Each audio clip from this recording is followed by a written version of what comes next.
महिमा हो, यीशु की महिमा हो, यीशु की महिमा हो, यीशु की महिमा हो। Hallelujah, hallelujah, hallelujah, hallelujah, hallelujah, hallelujah, hallelujah, hallelujah, hallelujah. आइए आज हम यूहन्ना की किताब 15 बाब उसकी 6वीं आयत में चलते हैं।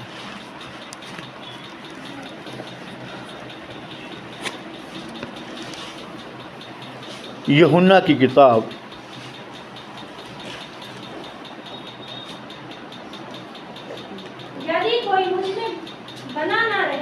यदि कोई मुझ में बना ना रहे तो वे डाली की नाई वह उस डाली की नाई है, फेंक दिया जाता है जो जिसे मालिक काट देता है, और सूख जाता है। और वह डाली जो है जो फेंक दी जाती है वह सूख जाती है, और लोग उन्हें बटोर कर और लोग उस डाली को इकट्ठा करके, उन डालियों को जो काट दी जाती हैं उन्हें इकट्ठा करके आग में झोंक देते हैं। आग में झोंक देते हैं। कहाँ? आग में। किस डाली को?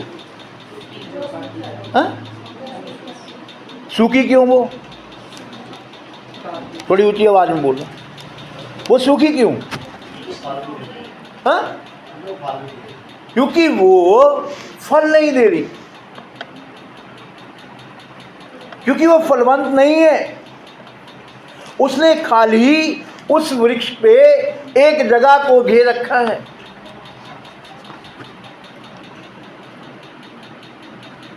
यहां पे यीशु मसीह कह रहे कि माली उस डाली को काट देता है जो फल नहीं लाती, जो फल नहीं लाती। उसी तरह संत पौलुस भी जब इब्रानिया के नाम पत्र लिखते हैं तो उसमें इब्रानिया 6 बाब की 7वीं आयत में कुछ ऐसा लिखते हैं। पढ़िए।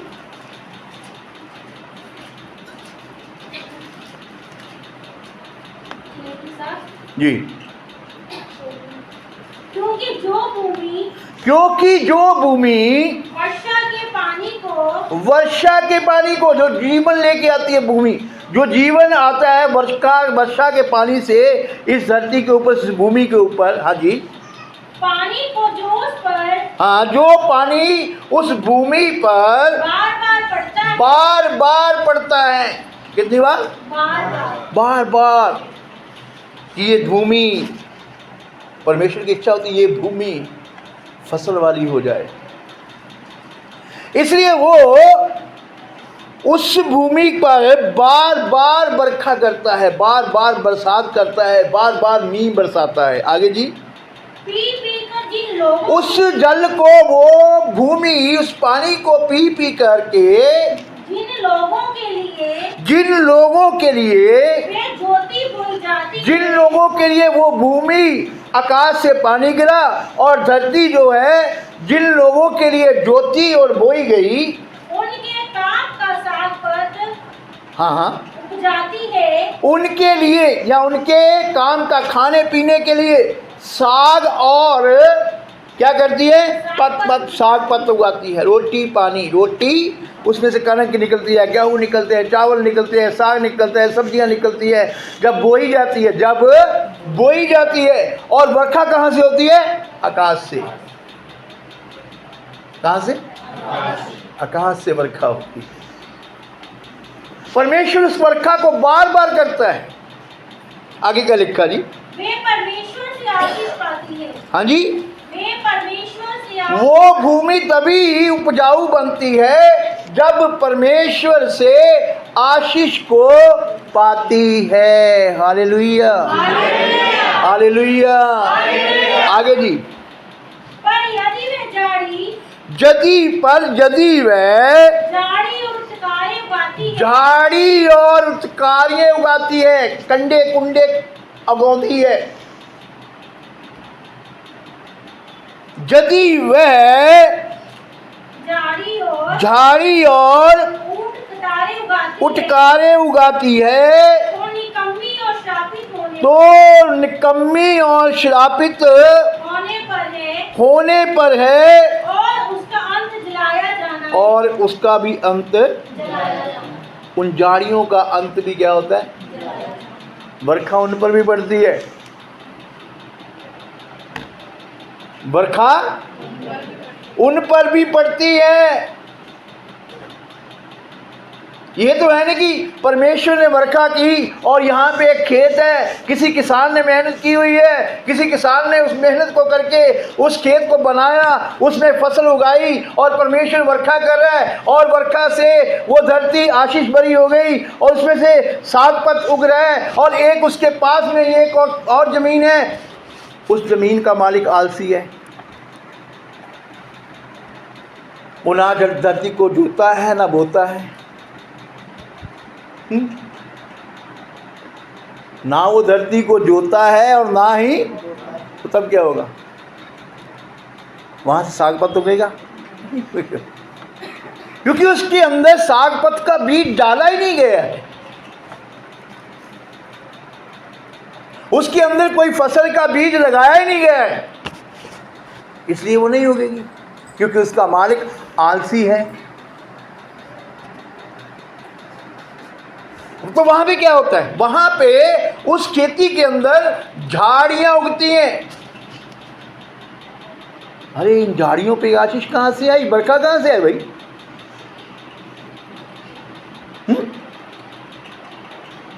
इन झाड़ियों में बरखा कहां से आई बताओ ना? इन झाड़ियों पे मींह कहां से पड़ा? कहां से पड़ा बोलो? हाँ, वो भी परमेश्वर की ओर से पड़ा, आकाश से पड़ा। इसका मतलब क्या है? जो वचन सुनते हैं उन्हें अपने जीवन में परमेश्वर के वचन की मजदूरी को अच्छे ढंग से करना होगा,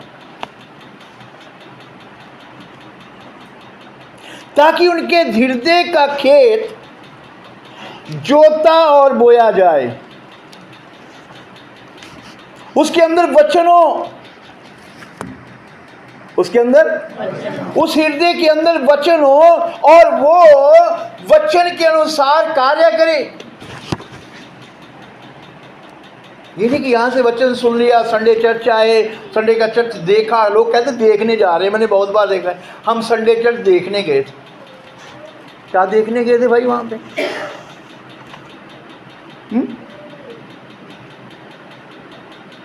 चर्च देखने गए थे कि पादरी को देखने गए थे कि ढोलक मंदिरा बाजे देखने गए थे? क्या देखने गए थे तुम लोग वहां पे? इसलिए यीशु कहता क्या तुम हिलते हुए सरकंडे को देखने के लिए गए थे? कि वहां पे सरकंडा हिल रहा है, आदमी हिल रहा है, वो क्या बात है। जो हिलते हुओं को देखते हैं खाली, वो कभी भी फल नहीं लाएंगे, कभी भी फल नहीं आएंगे। धन्यवाद हो परमेश्वर का, ये मेरा वचन ही इसे मिला है आज। मुझे बोला इस पे बोलना है, मैंने बोला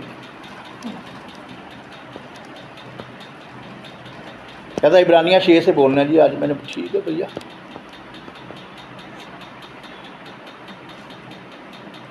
क्या सचमुच जो हमें मिल रहा है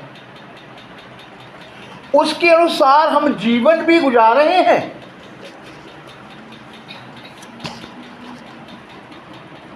मैंने आंखें बंद की, मैंने वचन सुना, कानों से मैंने वचन सुन लिया। मेरी बरखा इन कानों के वचन जो अंदर बह जाता है ना, कानों से वचन, उसके द्वारा मेरे हृदय की खेती पर मेरी बरखा हो रही है। क्या बात है। जो वचन मेरे कानों से सुना जाता है उसके द्वारा मेरे हृदय की खेती के ऊपर बरखा हो रही है। क्या मेरे हृदय के अंदर जो वचन पहले रखा हुआ है कि तू पाप मत करना,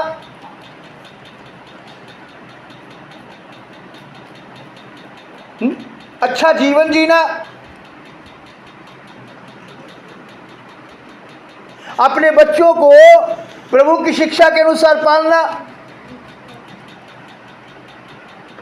तो अपने माता पिता का आदर करना, तो अपने पड़ोसी से अपने समान प्रेम करना, और तू एक ही परमेश्वर की आराधना करना, ये भले बीज है, क्या कर रहे हो? अब जब वो बीज मनुष्य के जीवन में ये उत्पन्न होता है, बरखा पड़ती है, इस खेत में भी पड़ गई और इस खेत में भी पड़ गई, दोनों में बरखा डालने वाला एक ही है।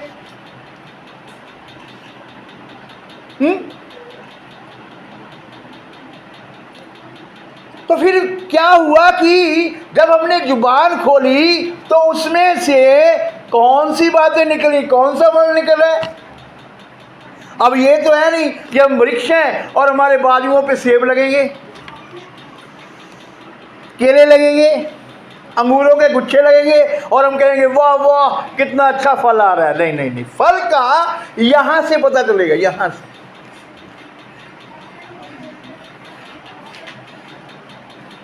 तुम्हारे अंदर कौन सा फल है, यहां से पता चलेगा। इसलिए यीशु कहते हैं कि जो इंसान खाता है वो संडास के रास्ते बाहर निकल जाता है, पर जो दिल में होता है वो जुबान से बाहर आता है। हालेलुया। क्या फल है तुम्हारे पास? वो धरती आशीष को प्राप्त करती है। क्या करती है? किसे? इस आशीष को नहीं, कहीं ये मत समझना, कहीं ये मत समझना कि इनके घर में तो आशीष है, इनके पास तो बहुत आशीष है। इस आशीष की बात नहीं, ये मनुष्य है।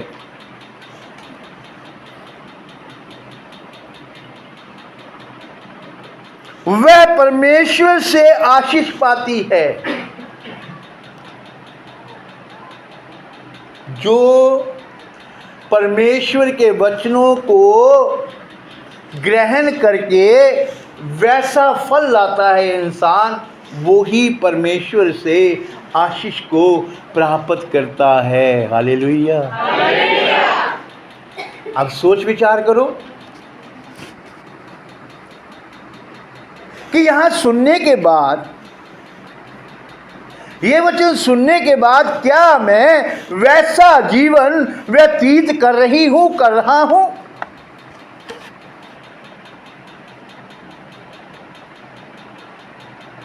क्योंकि पिछले हफ्ते हमने एक बात सीखी थी कि संत पौलुस कहते हैं अब तुम्हें दूध की जरूरत नहीं, अब तो तुम्हें सयाने बन जाना चाहिए था।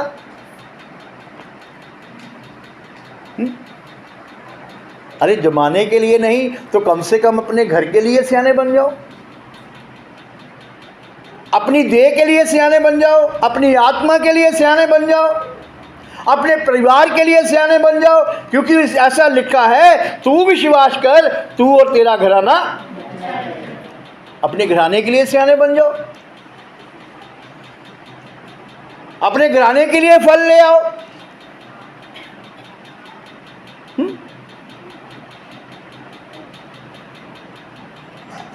जो फल लाता है उसी का फल बना रहता है।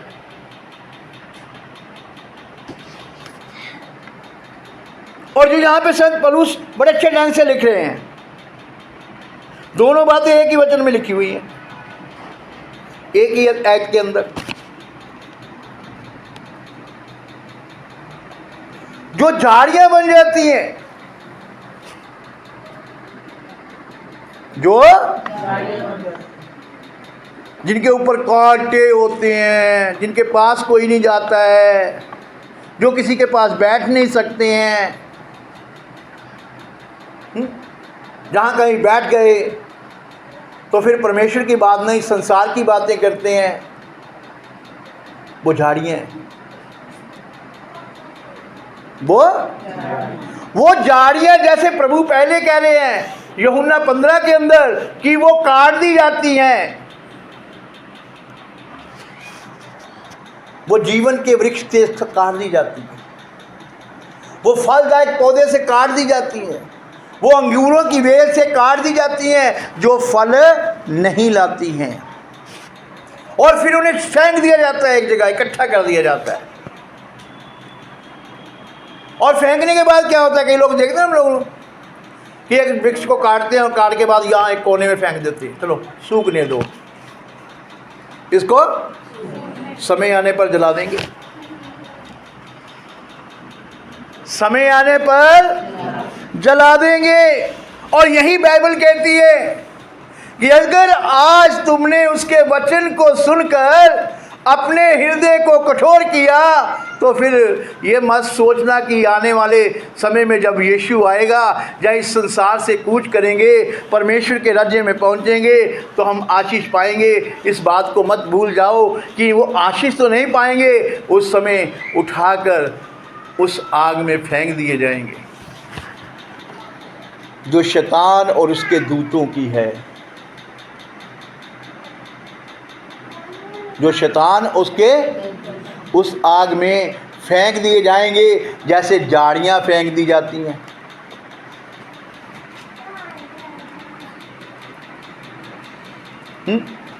और अंगूर की दाख की उस एक टहनी को या एक कलम को क्यों बार बार आशीष दी जाती है? क्योंकि उसकी आशीष के उस कलम के अंदर, उसकी एक टहनी के अंदर एक बहुत बड़ा आश्रय होता है। अगर वो फल देने वाली हो, उसकी टहनी यहाँ मर्जी पर लगा दो। मिट्टी अच्छी होनी चाहिए, बोई हुई ज़मीन होनी चाहिए, उस बोई हुई ज़मीन में उसको लगाओ और ऊपर से पानी डाल दो। 3, 4, 5 दिन बाद वो टहनी जड़ पकड़ लेती है। हालेलुया। तो फिर अभी तक तुमने क्यों ना जड़ पकड़ी?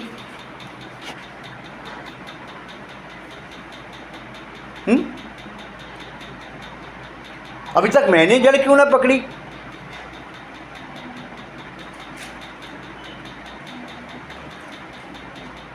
क्या मुझे आशीष भरा जीवन व्यतीत करना है तो फिर फल लाना पड़ेगा। फिर फल लाना क्या करेगा? यही तो फल है।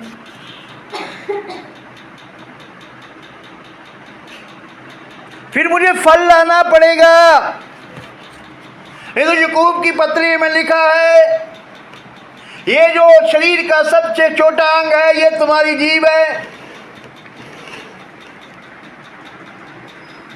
ये क्या? तुम्हारी जीभ है। इसी में आग है।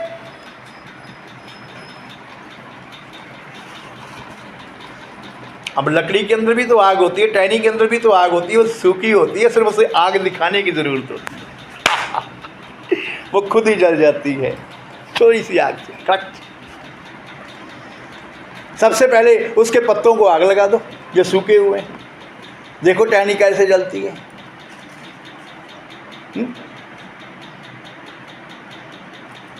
उसी तरह किसी इंसान की वीक पॉइंट को छेड़ दो, देखो कैसे आग मचती है।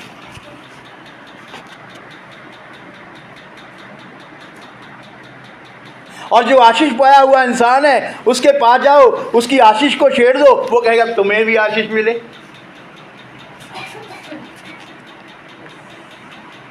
वो क्या कहेगा?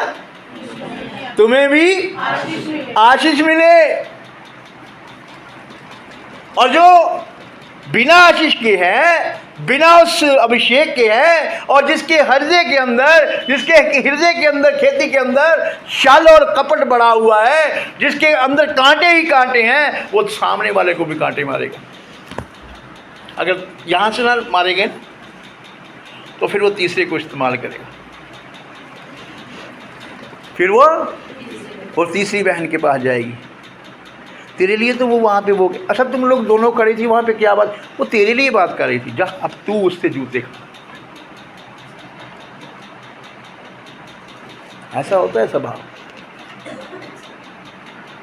इसलिए परमेश्वर का वचन कहता है, समय रहते अपने आप को सुधार लो।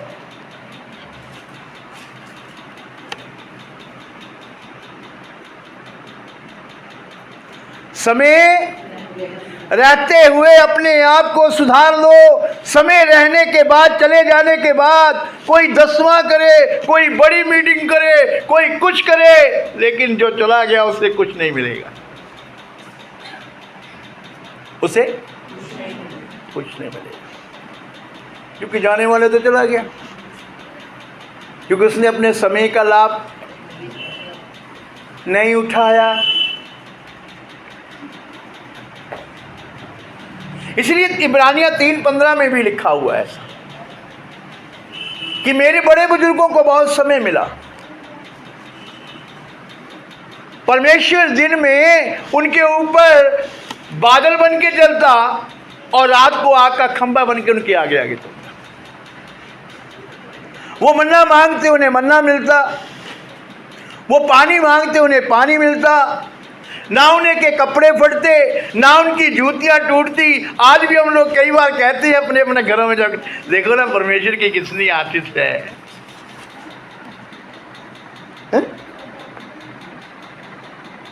वो भी ये कहते थे, मेरी जूती ही टूटी, मुझे इतने साल हो गए चलते हुए, मेरे कपड़े गंदे नहीं हुए, मेरी कमीज नहीं फटी। क्यों नहीं फटी? परमेश्वर हमारे साथ चलता है। परमेश्वर हमारे, मेरी जेब से पैसा खत्म नहीं होता। क्यों? परमेश्वर हमारे साथ चलता है। अरे परमेश्वर तो तुम्हारे साथ चलता है, लेकिन क्या तुम परमेश्वर के साथ चलते हो? क्या कहीं आज भी तुम अपने स्वभाव के कारण परमेश्वर को रीस तो नहीं दिला रहे हो? गुस्सा तो नहीं दिला रहे हो? इब्रानियां 3:15 में ऐसा लिखा है, पढ़िए तो क्या लिखा है? जैसा कि कहा जाता है, यदि तुम आज उसका शब्द सुनो तो अपने मनों को हटीला ना करना। मेरे लिए कह रहे हैं, मैंने कल गुस्सा किया था ना, इसलिए मेरे लिए कहा जा रहा है हटीला मत करना। ये हटीला करने का निशान होता है। जब आत्मा बोलता है तो हम सब आईने के सामने चले जाते हैं और आईने में हर कोई अपना मुंह देख रहा होता है और उसे लगता है मेरे लिए बोला जाता है, ये मेरे लिए कहा जा रहा है। मैं कहूँ चोर, तो जो कोई ना कोई अपने बाप के या अपने माँ के या अपने घर से पैसे चुराता होगा ना, वो कहेगा मेरे लिए कहा जा रहा है। मैं कहूँगा झूठा, तो वो भी कहेगा मेरे लिए कहा जा रहा है, मैंने ये वादा किया था ना, मैंने पूरा नहीं किया, मेरे लिए कहा जा रहा है। अरे भाई, कहने वाला आदमी नहीं है, आईना है जिसके सामने हम खड़े हो जाते हैं और हमारा आत्मिक चेहरा हमें नजर आता है। ये भी यकूब की किताब, हाँ यकूब की किताब 1 बाब के अंदर है कि तुम उसकी उन इंसानों की मानद मत बनो जो आईने में अपना मुख देखकर, दर्पण में अपना मुख देखकर चले जाते हैं, वाह कितना सुंदर है। और आजकल तो कलीसियों में यही है। हाँ मेरे कपड़ों में आशीष है, देखो ना मेरे पास कितने कपड़े हैं, देखो ना मेरा घर कितना सुंदर बन गया है, देखो ना मेरे घर में से अन्न नहीं खत्म होता है। उनके साथ भी यही होता था क्योंकि परमेश्वर उनके साथ चलता था, लेकिन फिर भी वो परमेश्वर को रीस दिलाते थे, अपने कामों के द्वारा गुस्सा दिलाते थे। कहीं हम उनमें से तो नहीं है? कहीं हम पत्तों को फल तो नहीं समझ रहे हैं?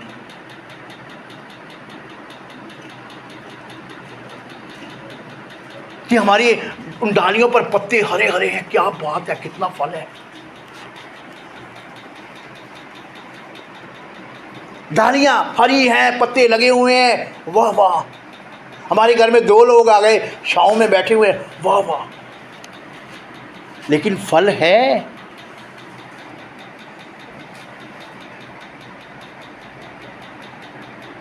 फिरौन और उसकी सेना कह रही थी ये परमेश्वर के लोग हैं, इसीलिए समुंदर पार हो गए हैं। लेकिन परमेश्वर कहता है तुमने मुझे कष्ट दिया,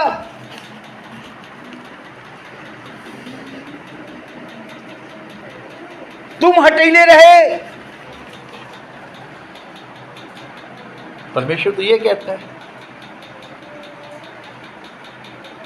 और सारा का सारा जो भांडा था ना, वो मूसा के ऊपर फूट गया।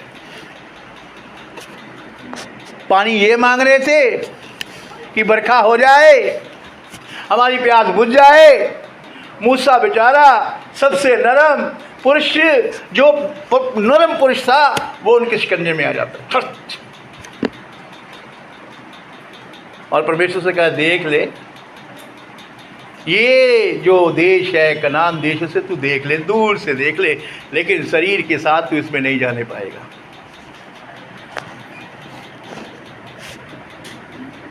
शरीर के साथ इसमें तू नहीं जाने पाएगा, क्योंकि तू तो मेरा दास था, तू मेरा दूत था, तुम्हें इन्हें सिखाना चाहिए था, और तू तो इनसे सीख कर मेरे पास आ गया। तूने इनकी सुनी है, मैंने कह दिया था मैं समय पर पानी दे दूंगा। आज बहुत सारे सेवकों को ऐसे फंसाया जाता है, कलीसिया फंसा रही है।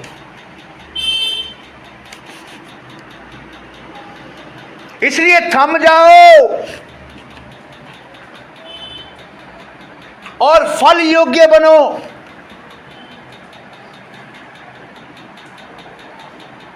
खुद ही अपने अंदर से उन डालियों को निकाल दो, ताकि तुम्हारा वृक्ष, जीवन रूपी वृक्ष, फलदायक हो जाए। Hallelujah, hallelujah, hallelujah. प्रभु यीशु ने कहा, पौधा जो है उसकी पहचान कहां से होती है? हाँ? उसके फल से। और मेरी और आपकी पहचान कहां से होगी? हमारे फलों से। मेरी और आपकी पहचान भी हमारे फलों से होगी कि मैं संडे के संडे बाइबल लेके आता हूँ, दान निकालता हूँ, डालता हूँ, रोजा रखता हूँ, सब कुछ करता हूँ, लेकिन चाल डाल बोलना कैसा है? ये है फल।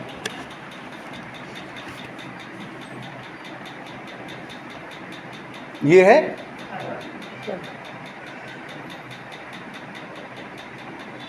इसलिए कहीं सोच विचार करो कि हम जो सीख रहे हैं, कहीं हम उस बरखा में तो आते हैं जहां पर परमेश्वर बरखा कर रहा है, और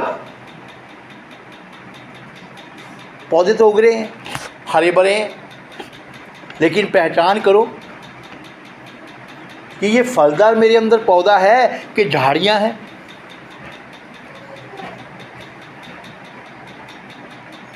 क्योंकि लिखा है, आओ हम आपस में वाद विवाद करें, बातचीत करें। ये नहीं कहा कि मैं कहता हूं तुम्हारे अंदर झाड़ियां हैं।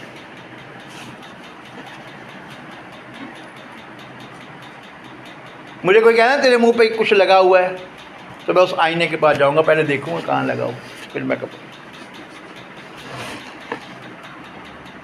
उसी तरह अपने आप को जांच लो, अपने आप को जांच लो कि बरखा वचन की हो रही है। जिस बीज को मैंने सुनकर अपने जीवन को नए सिरे से शुरू किया था, क्या वो बीज मेरे अंदर फुलवंत हो रहा है?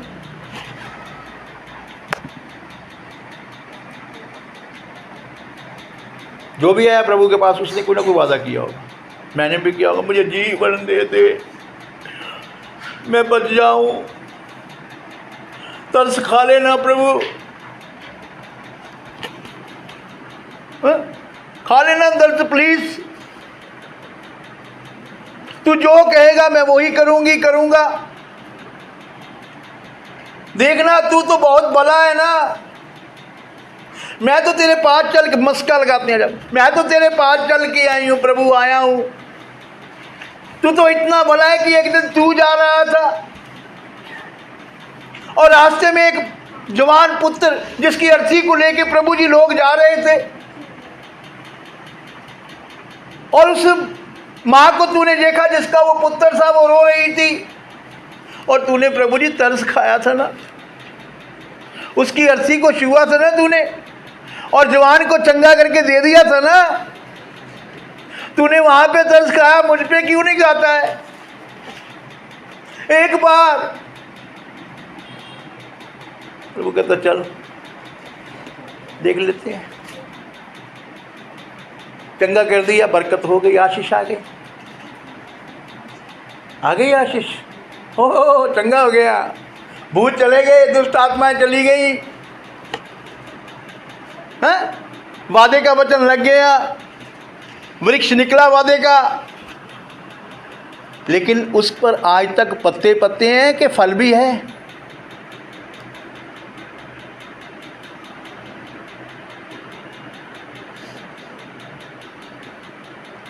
अरे तुमको फ्री मिल रहा है,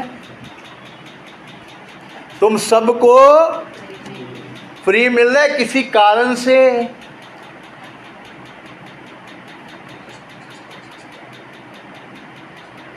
लोग पैसा लेकर जा रहे हैं, समय मांग रहे हैं, हमें बता दो।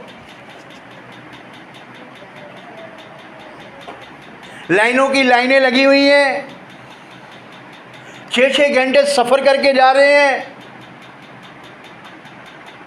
पानी नहीं है पीने के लिए, लाइन में खड़े हैं, हमें बता दो।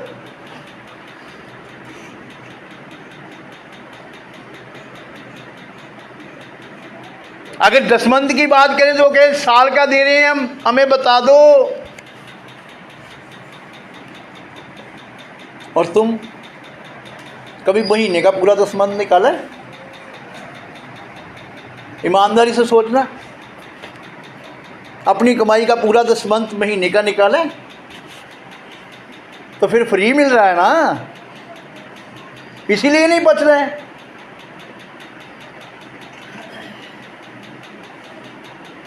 जब पौधे की जड़ें खींच ली जाएं तो पौधा कैसे निकलेगा भाई? फल कैसे आएगा भाई? और शायद उन मिस्री लोगों को भी फ्री मिला था, मर तो मूसा रहा था, दिन में इनकी तरफ, रात में प्रभु की तरफ। प्रभु जी सुनो ना यार, तूने मुझे अगुआ बनाया था ना,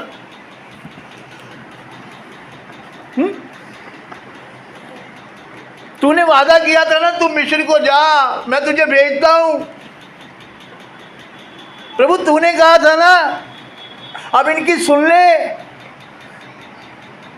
रात को प्रभु से डांट पड़ रही है, दिन को लोगों से डांट पड़ रही है।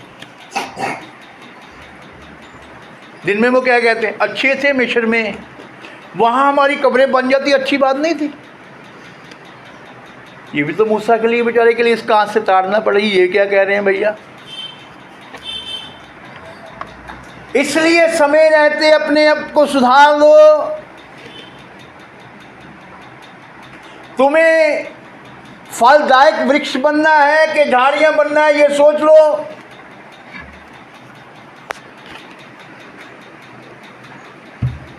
इसलिए प्रभु कहता हो हम सोच विचार करें। अगर तुम्हारे पाप लहू की तरह लाल भी क्यों ना होंगे तो तुम एक बार कह दो, हाँ प्रभु मैंने पाप किया है और आइंदा पाप नहीं करूंगा, नहीं करूंगी, तो मैं तुम्हें हिम की माई, बर्फ की माई शबेद कर दूंगा, साफ सुथरा कर दूंगा। लेकिन शर्त है कि फलदार पौधे बनो। क्या बनो? सोच विचार करो किसके पास कौन कौन सा फल है। यहाँ पे खड़े कर दूं, कोई फरिश्तों की बातें करेगा, कोई स्वर्गदूतों की बातें करेगा, कोई आशीष की बातें करेगा, कोई अपने वरदान की बातें करेगा, ये सब चले जाएंगे। लेकिन अगर कोई खड़ा रहेगा तो तुम्हारे साथ परमेश्वर खड़ा रहेगा। क्या परमेश्वर को साथ रखने वाले काम कर रहे हो?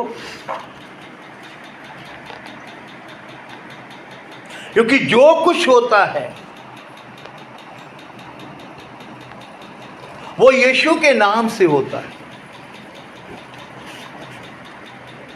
भूत निकालना, वरदान लेना, वरदान देना, पवित्र आत्मा का पाना, ये सब कुछ यीशु के नाम में होता है। क्या तुम यीशु के उस वृक्ष के बीज हो?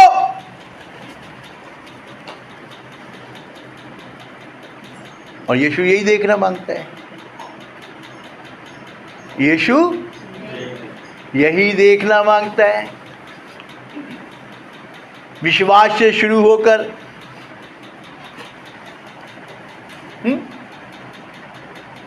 भाई तक बात जाती है,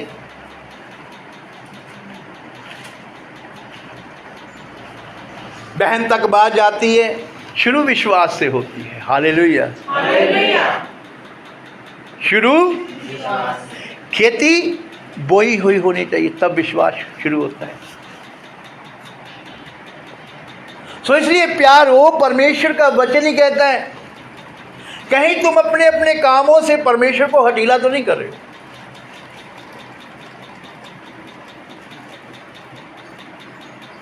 अपने अपने काम से तुम हट्टी तो नहीं होते जा रहे हो कि उसका क्रोध तुम बरकड़ा हो। आशीषें तो दे रहा हो, बरसात आ रही है, बरसात, वाह वाह क्या बरसात आ रही है, कृपा हो रही है। लेकिन परमेश्वर के लिए क्या हो रहा है भाई?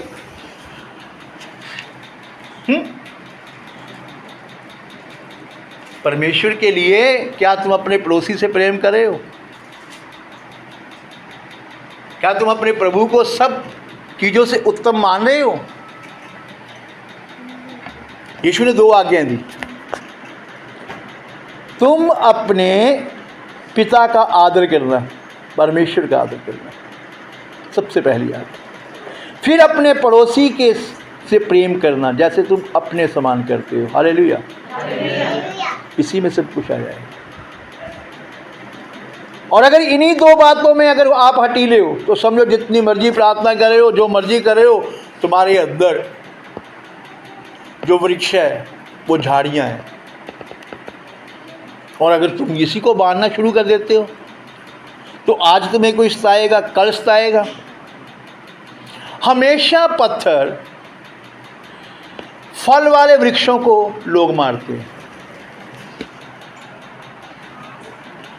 और जिनकी पहचान जब उस वृक्ष के मालिक से हो जाती है, अर्थात यहाँ काम करने वाले माली से, तो मालिक कहता है दोस्त चला उस वृक्ष के नीचे चल, बैठते हैं, तुझे कोई फल खाना है तो खा ले, ले ले फल। लेकिन जब तक माली अधिकार नहीं देता है ना, तो चोर क्या करता है पता है? माली को चारों ओर देखता है, फिर 1-2 पत्थर लेता है, मारता है, फल गिरा, वहां से लेकर भाग, वहां से लेकर।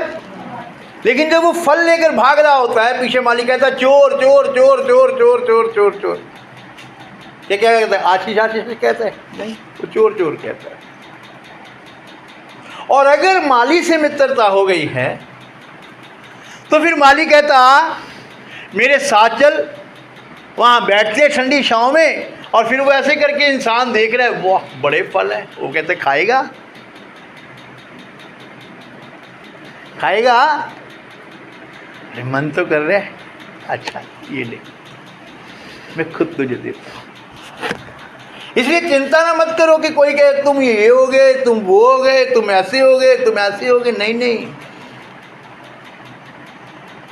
तुम अपने पड़ोसी से अपने समान प्रेम करो। हालेलुया, यही तुम्हारा फल होना चाहिए, ताकि परमेश्वर की वो वर्षा जो आशीष बनकर आती है तुम्हारे जीवन में और तुम्हारे बच्चों के जीवन में युगों युगान बनी रहे। अब नहीं बोला हालेलुया, यहीं पे तो भूल कर ली ना।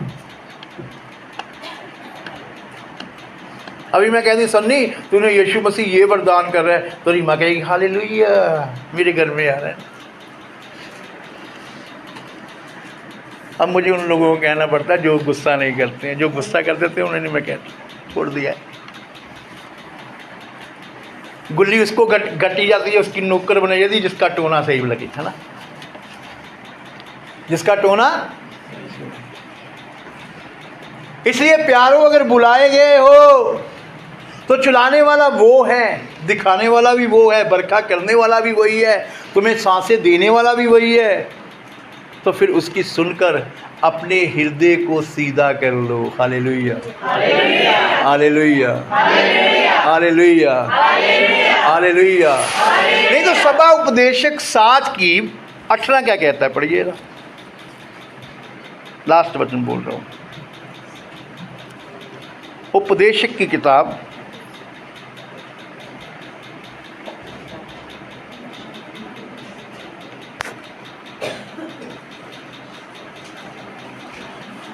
7 शायद 18 बच्चे। ये अच्छा है ये अच्छा है, कि तुम इस बात को ये अच्छा है, ध्यान देना, बुद्धवान कह रहे हैं, ये अच्छा है कि तुम इस बात को पकड़े रहो और उस बात से भी हाथ ना उठाओ। दोनों बातों को ध्यान में रखो। ये बुद्धवान व्यक्ति कहता है, ये आशीष की बात को भी पकड़े रखो और इस बात से भी हाथ ना हटाओ। अगर तुमने इस बात से हाथ हटा लिया ना, तो तब भी तुम पकड़े जाओगे। ध्यान रखो कि तुम्हारे अंदर परखने वाला वरदान बना रहे। ये झूठ बोलता है, इसलिए इस बात से हाथ ना हटाओ। हाँ जी, आगे। क्योंकि जो परमेश्वर का भय मानता है, क्योंकि जो इंसान परमेश्वर का भय मानता है, वो इन सब कठिनाइयों से, पत्थर बनने वाली कठिनाइयों से, वृक्ष पर, फलदार वृक्ष पर कठिनाइयां, वो इन सब कठिनाइयों से पार हो जाएगा। हाँ जी। बुद्ध ही से नगर के 10 हाकिमों की अपेक्षा बुद्धिमान को